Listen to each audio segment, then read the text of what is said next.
Alors, Discover, c'est effectivement, comme son nom l'indique, hein, la capacité à découvrir une application, ou l'intelligence intégrée dans une application.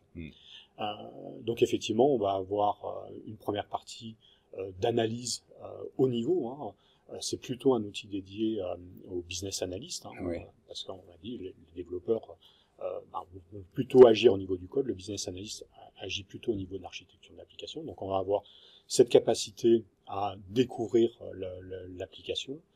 On va avoir la capacité à documenter l'application, c'est-à-dire une fois qu'on a découvert un certain nombre de processus internes au sein de l'application, il est important de pouvoir les documenter, d'en garder une trace en tout cas. On va pouvoir faire un état de santé de l'application initiale, pour savoir, effectivement, c'est la partie health-check de Discover. Et on va même pouvoir rentrer dans ce qu'on appelle le data lineage, c'est-à-dire que on a parlé effectivement de l'architecture d'application, mais il y a une couche transverse au-dessus de cette architecture d'application qui est la manipulation des données au sein de cette application. Et ça, c'est une couche transparente, mais hautement stratégique. Aujourd'hui, on sait que la data, aujourd'hui, c'est quand même le nerf de la guerre, et c'est quelque chose qui est extrêmement important. Voilà. Et on a une partie qui est qu'on appelle les vues macroscopiques, qui permet d'avoir une vue top-down, plus fonctionnelle.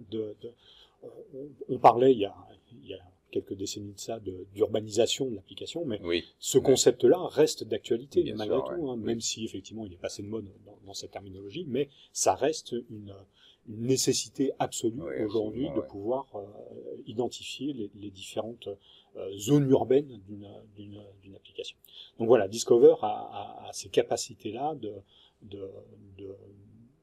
d'exploiter les données d'une application, et notamment le référentiel de métadonnées, pour pouvoir retranscrire cette information à un haut niveau, et au niveau des business analysts qui vont faire des études.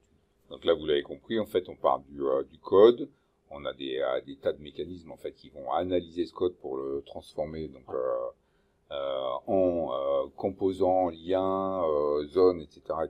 Et tous les liens qu'il peut y avoir au sein du code lui-même. Donc il y a déjà une première couche d'abstraction, et la deuxième couche étant c'est là où l'IA va apporter beaucoup, puisque donc grâce à l'IA on va pouvoir déterminer les aires fonctionnelles.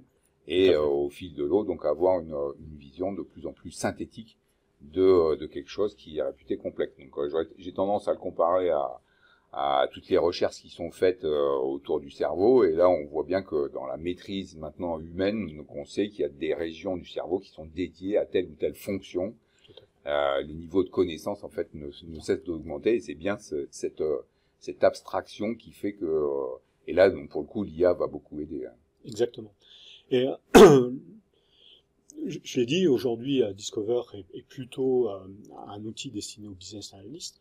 Donc, ça veut dire qu'il y a une rupture de langage entre les développeurs et les business analysts. On n'utilise pas la même terminologie, même référentiel de langage. Le business analyst n'est pas censé connaître le code source. N'est pas censé connaître le code source. Et quand on va parler d'un composant de type programme, un développeur, il va parler d'un programme, d'un fichier, de base de données, des choses comme ça.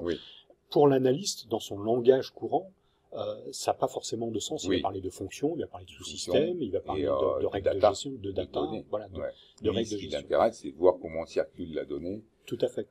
Au sein de et comment la donnée est transformée à travers le système d'information. C'est ce dont tu parlais, donc à travers cette notion de data lineage. Tout à fait. C'est je pars d'une zone qui est affichée dans un écran, et j'ai la capacité à suivre, à pister en fait d'où elle vient au niveau base de données, comment elle est alimentée, quelles sont les règles de gestion en fait qui la manipulent.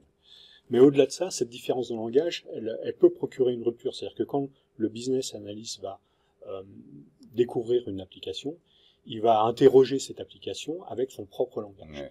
Et ça, c'était important pour nous au niveau de Discover, de laisser la capacité au business analyst d'interroger notre référentiel avec son propre langage de business analyst.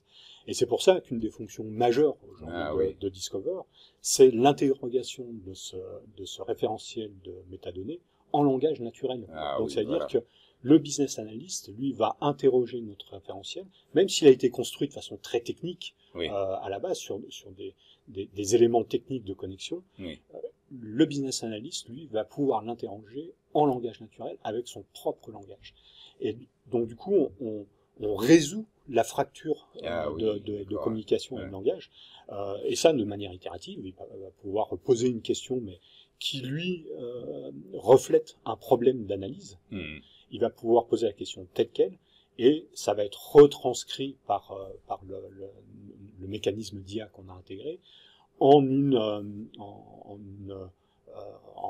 certain type de requête spécifique, de façon à lui afficher un résultat qui lui aussi soit compatible avec son niveau d'analyse et ce niveau d'abstraction dont tu parlais tout à l'heure.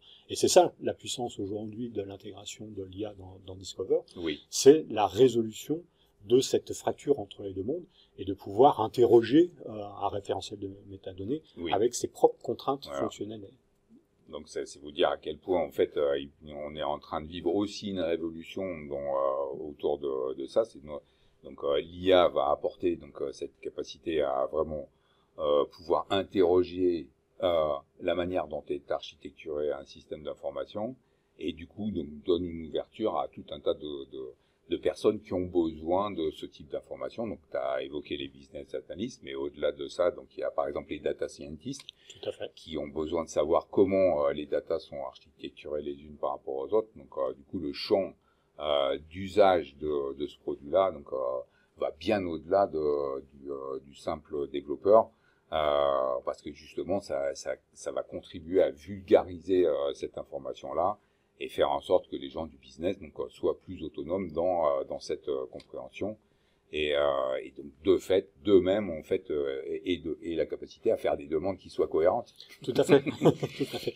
Et ça c'est vraiment important parce que quand on parle, si on revient à la question initiale qui était la modernisation et dans le cadre de la modernisation, on sait que la modernisation aujourd'hui ce sont des projets qui impactent l'ensemble de l'entreprise. Comme tu l'as dit, les applications IBMI aujourd'hui gèrent le backbone critique de l'entreprise. Et donc, ça veut dire que le choix de moderniser une application, c'est pas juste un choix technologique, c'est pas juste fait par les équipes de développement, c'est fait par l'ensemble des acteurs de l'entreprise, avec une mesure de risque qui va de la direction générale jusqu'au simple développeur. Donc, ça veut dire que tous les intervenants doivent pouvoir, à un moment donné, œuvrer à la mise en place de cette modernisation.